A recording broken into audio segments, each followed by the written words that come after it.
Inside this video, you'll find a lot of useful tips, super tips on answering questions based on the novel Small Things.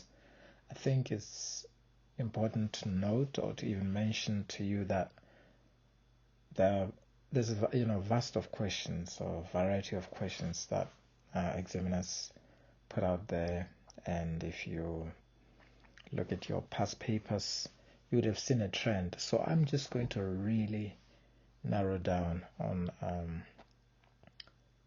a few questions, or maybe just one of them. I'm just going to focus on one question which comes up. It's a very classic one, actually. It comes up every year, and it comes in different forms, but I'm going to concentrate on the wording of the question. The question always starts with, or the rubric is always using the extract above as a starting point. So it's always using the extract above as a starting point, or it could be using the extract below or given extract below as a starting point. Then it's always followed by write an essay. Either you critically discuss, or where you discuss critically the changes. For example, this one was taken from page 118, and it came out in one of the exam questions. So it actually reads as follows. The narrator of Small Things experiences a number of changes in the country in the transition of South Africa from an apartheid to a democratic state. Using the above extract as a starting point, write an essay in which you critically discuss the changes and explain how the narrator's life is impacted. So what you need to make note of here is you are going to be given like a little passage, an excerpt or an extract. So it'll be lifted from a book somewhere, possibly at a point where there is tension, heightened tension, climax, if you like, or some kind of crisis in the novel. Taking into, or assuming you've read the book, you should be able to piece all the events together and discuss further. But what's critical about this particular question? It's asking you to use what you're given as a starting point. Please make a note. You are using what you're given as a starting point. You are not allowed to say anything outside this. For example, in your introduction, you need to make mention of the information which is what? In this extract. So the actual question altogether starts where it says, read the extract below and then answer the question that follows. The actual extract is, I read as follows. I continue with my walks to the Nelson Mandela Bridge for a view of the cityscape, a glance into the faces of passing multitudes to whom freedom is a mockery of all things decent. A disease sweeps across the country. I cannot see an end, everyone wanting to be Comrade Q. In certain ways, Comrade Q has ceased to be a mere ghost-wielding influence, has become a force to be reckoned with. 18 years behind bars for this. And that's Mohlele, 2018, taken from page 118. So the referencing is spot on. So if you go to that page, you will find this information. So this is the information you need to use to start. So we are all starting from this position where we see the narrator walking on Nelson Mandela Bridge. So what I tend to do when I'm given a question like this, I break it down so that I understand what I need to do. So let's actually go to the question itself. It states here, The narrator of Small Things experiences a number of changes in the transition of South Africa from apartheid to a democratic state. So, I make a note there. It is what?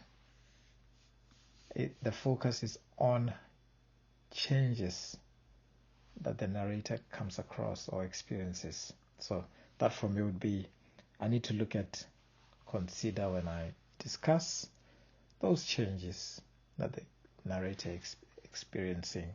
That is the transition from the apartheid South Africa to the democratic one. The question says, and then I then look at specifically what I am asked to do. So it says using, so here's that question I was talking to you about. So use the extract above to do what? To talk about those changes that the narrator experiences pre and post 1994 South Africa. And then 3, once you have actually looked at the extract which you're about to use, then you write. That's the third thing that I think I'm supposed to do. What am I writing? I'm writing an essay of about 3-4 paragraphs in which you critically discuss, or pay attention to the command words. Critically discuss, but be very critical in your discussion. This is a piece of literary works, or this is a novel. It's a piece of literature. You are not retelling a story. You are critically analyzing. And what are the changes that you are supposed to, what are the issues you need to raise in your essay? You need to talk about what? Critically discuss changes. Okay, you see that? So you have to write about or discuss changes. And not just write about those changes. You also need to explain how these changes impact the narrator's life. I guess you're beginning to understand where I'm coming from. So really before you do anything, you need to plan this question. So we might be looking at starting from the introduction. So how do you then embark on an introduction for this piece? Because it says use this as a starting point.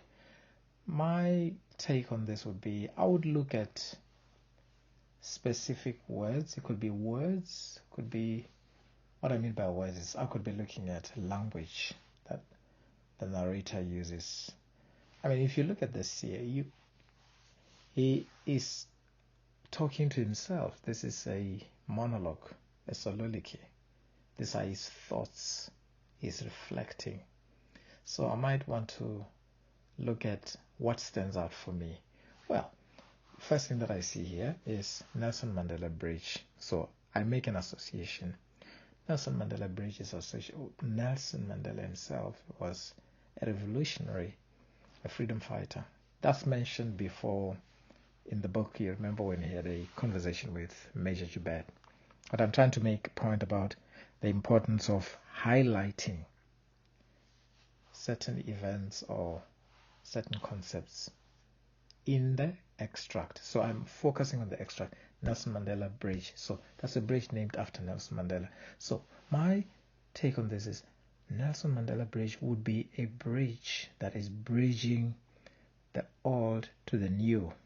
But not only that, possibly as a reader, I see it implies, I interpret it to mean Nelson Mandela symbolizes or stands for freedom of all people, especially black people in South Africa. We've been oppressed for a long time. So I make a note of that. And he also talks about the cityscape. We are thinking here the cityscape is the setting, that's Johannesburg, where this novel was set. And he talks about a glance into the faces of passing multitudes. So that imagery of multitudes passing, that is the general public. Maybe himself is also a passing multitude because he was working on this bridge. They don't have names, he doesn't have a name, so it's just anybody, the common man in the street. And here's an important word which you might want to comment on: freedom, right? What did I say? I said Nelson Mandela, freedom. But then something else is said further: for whom freedom, in this phrase, for whom freedom is a mockery of all things decent. Now that statement stands out as saying something completely different to what you think freedom does for people. Freedom is supposed to enable people to be equal, to be socially okay. In fact, it should buy people a decent living standard. But now it throws in a word: mockery of all things decent. There is an ironic twist to the statement here. So you could also use that as your starting point. He also goes further. He says a sweeping disease. So he personifies this freedom as some kind of what? Disease that sweeps across the country, across the landscape of South Africa. He says, I cannot see an end to everyone wanting to be Comrade Q. Another element we look at, where the language changes to be very descriptive. Comrade Q. Who is Comrade Q? Why is there a question mark? Comrade Q. Right. So that's something for you to be thinking about, because those are the changes that it comes across. So there is mention of Nelson Mandela, there is freedom, mockery, comrades, or comrade, disease. Comrade Q is to be a mere ghost wielding influence. He assists to be a mere ghost wielding influence, has become a force to be reckoned with. That's a very powerful idiomatic expression, a force to be reckoned with. You cannot ignore this type of comrade. This is telling the reader something else here. Why is he a force to be reckoned with? Then look at the next line. 18 years behind bars. Who has been in prison for 18 years? For this very short, which creates suspension, tension for those of us who are reading. And in fact, we can tell, we can almost infer that the narrator is quite distressed here, considering that this is the second part of the novel called Nausea. We could say he is nauseated, he is disgusted, he feels lonely, he feels outdone by this freedom that he went to prison for. So now that you've done this, how do you then introduce this in your essay? In your introduction, you got to pack it in there and show the reader that actually you've understood that this is where you're starting. You're starting using the information that is in the extract. So I suggest you could do it in many ways. One of the ways that I could do it would be the following. I could write as a starting point, just rewording the words, paraphrasing maybe, rewording these words, the statement. Nthikeng Mohlele introduces or presents his narrator, who appears distressed as he's just been released from prison.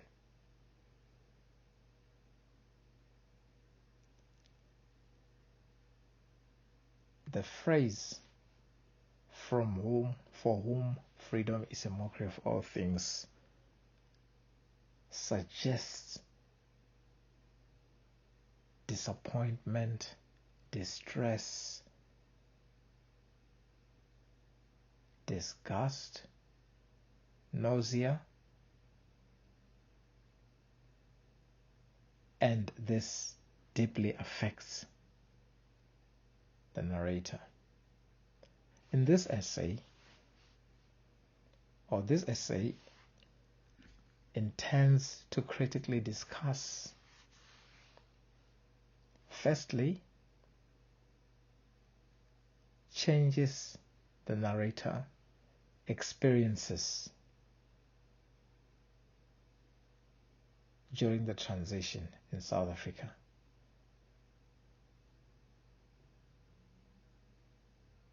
Firstly, before apartheid was abolished. Secondly, changes that happen as we see described in the passage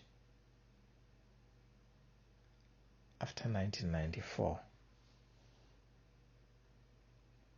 And thirdly, how these changes of corruption,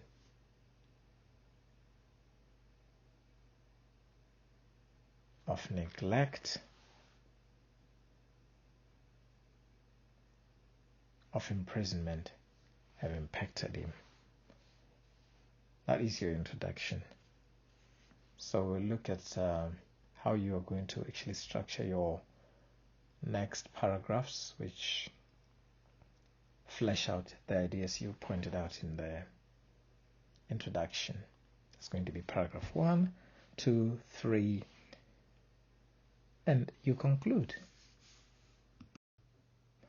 Hello everyone, a warm welcome back to our channel, a place where readers come to get inspired. If you're new here, be sure to subscribe so you don't miss a thing.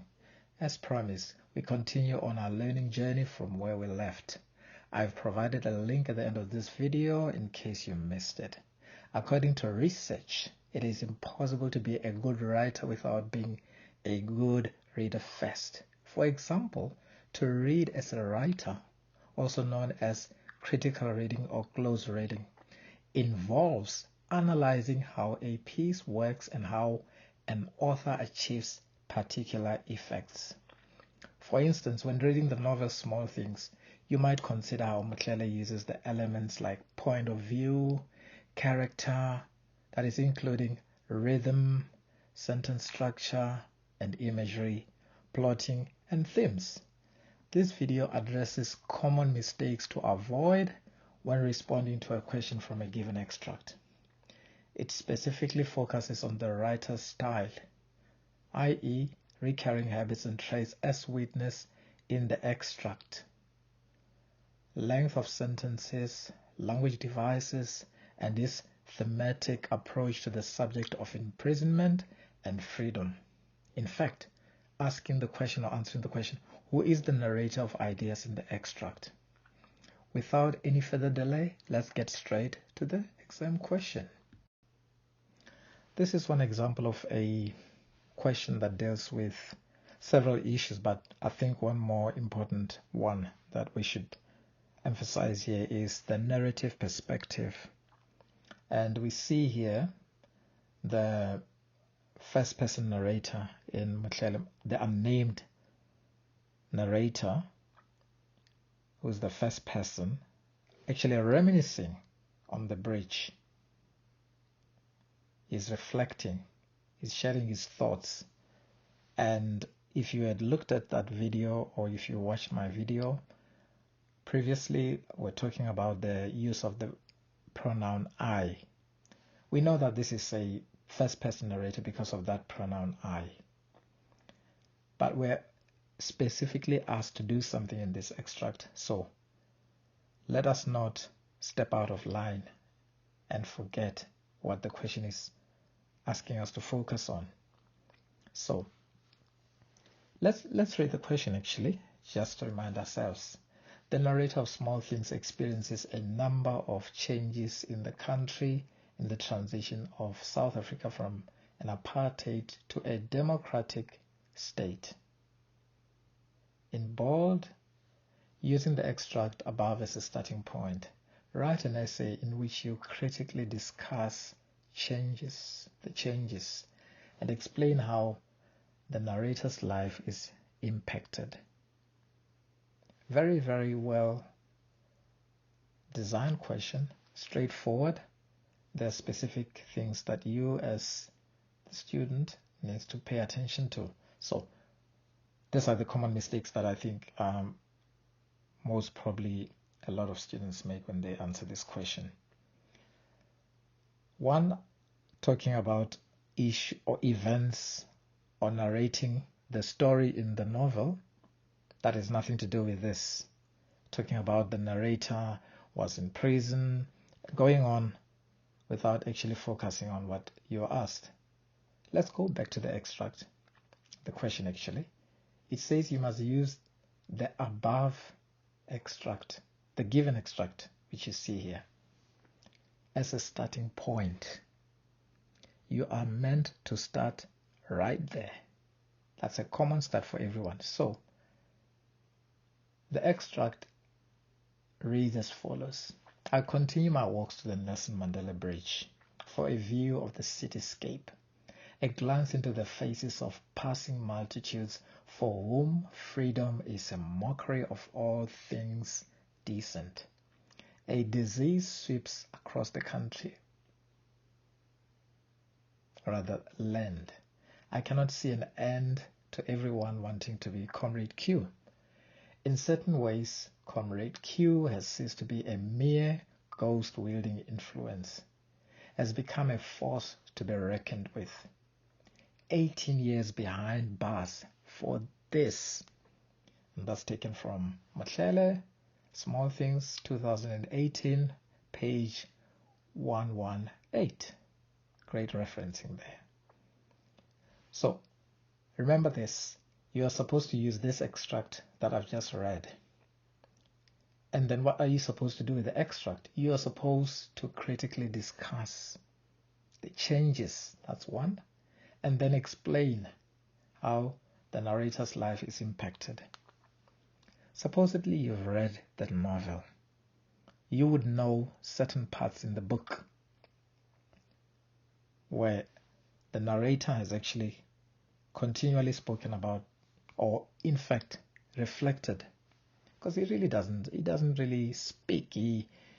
It's the thoughts, it's his mind that is spoken out in the book more than himself as a first person narrator, which is quite an interesting technique which is used here. So we learn from the type of language he uses, right? Or even the author, the type of language he uses. We spoke about the style of writing. And we also know at this point, when he talks about working on Mandela Bridge, it tells this narrator is quite a very interesting character. He's always working on this bridge. Suppose he doesn't have anything to do. He's probably homeless. As we know, he's homeless. He's lonely. And something is happening to him in his life. So we know that before that, he went to prison because he wrote some article that made the apartheid state very unhappy, and he was arrested for 18 years. Okay, spent 18 years in prison. He comes out, he finds Sophia Town no longer there. It's been erased. And Desiree is gone, Brad Todd is dead. So many changes. Johannesburg is as cold as winter. Right? He finds no home there. So we're thinking about all this, but let's focus on the actual extract here. I've highlighted a few words or a few phrases. One of them is Nelson Mandela Bridge. So if you think about what we're told early in the book, when he says, I am not a Desmond Tutu or a Nelson. Obviously, he's talking about these important people who fought for freedom, one of whom is Nelson Mandela. So the bridge, in my view, bridges the old and the new. And we're talking about the city Johannesburg where this novel was set. You can see the cityscape And he's looking at this. He speaks of faces, this imagery of faces of multitudes. You could use that as your starting point. He also speaks of for whom freedom is a mockery, of all things decent. That's quite interesting. Why is Mandela mentioned, and why are we talking about freedom as a mockery? So there's some kind of contradiction here, antithesis, right? And he again continues. He says, a disease sweeps across the land. So freedom has now been likened, almost personified, as a what? A disease plaguing the country, almost like a pandemic. Right. Question is why? I cannot see an end to everyone wanting to be Comrade Q. Who is Comrade Q? Why does everyone want to be Comrade Q? What's so special about him? In certain ways, Comrade Q has ceased to be a mere ghost-wielding influence. Interesting phrase there. Ghost, again, let me imagery of what a ghost-wielding influence has become a force to be reckoned with. This Comrade Q is quite important. That's another area you could be looking at. These are changes happening. 18 years behind bars for this. This short sentence for this creates suspense. So getting back to the question, where do you start? You start right there in those words we just read. You could pick out anything you want there. You could be looking specifically at the language devices that the writer uses. But let's not forget who is actually reminiscing, who is reflecting on these words, is the narrator. But this is the narrator that the author Mohlele puts in the book, maybe as a subject matter that he wants you and I to address. And he is showing through the words instead of telling us. We can see, right? So what's the tone? What's the tone in this story or in this passage? Clearly not a happy one. How do we know? Because he's annoyed. It appears this extract was taken from the second part of the book, or section of the book, which is called Nausea. I would argue, or I argue, that the narrator is actually nauseated, is disgusted, is disturbed, is very lonely, and uncertain about a lot of things. At the same time, he's very judgmental. So the style is very ironic, if you like. Mohlele's style is quite ironic and actually almost like laughing at what we refer to as freedom, because he says it's a mockery. Why is it a mockery? Because the very comrades who have gone to prison have come back to oppress their own people instead of freeing them, instead of giving them that equality, giving them access to wealth. They're enriching themselves. He asks the question, 18 years behind bars for this. Is this what I came back for? So you now have a full story. You now have a picture of where you need to start. You could, there are all sorts of ways of starting or writing this, but you could do it in a very simple way where you use the language that's there. Like, let me just give you an example. It's a tough one, but I think you could understand. We can always, polish this. In this extract, Nthikeng Mohlele presents his unnamed narrator as a frustrated, nauseated, and distressed character who comes out of prison and after the hardship of imprisonment, only to find he has no home. The city of Johannesburg hasn't changed, and the bridge where he's walking, the Nelson Mandela Bridge, is a mockery of freedom, because there is no freedom but corruption. In this essay, I intend to critically discuss, firstly, the changes, to explain how these changes impact the narrator's life. That's it. That's where you stop. So I just wanted to share with you a bit of tweaking of words so that you can actually address the question of writing from a starting point where you're given an extract and you don't actually just go general, because you could lose a lot of marks. And I think it's a very common mistake. But if you avoid that mistake, you tell your reader what the extract is about, and how you are going to deal with the question by structuring that in your introduction. You'll have to do it over a couple of times because it's a lot of work. But structure is such that when they read, or when he or she reads, they will find that you know what you're doing, because your first paragraph, second paragraph, third paragraph links to the very introduction you stated, and then you conclude.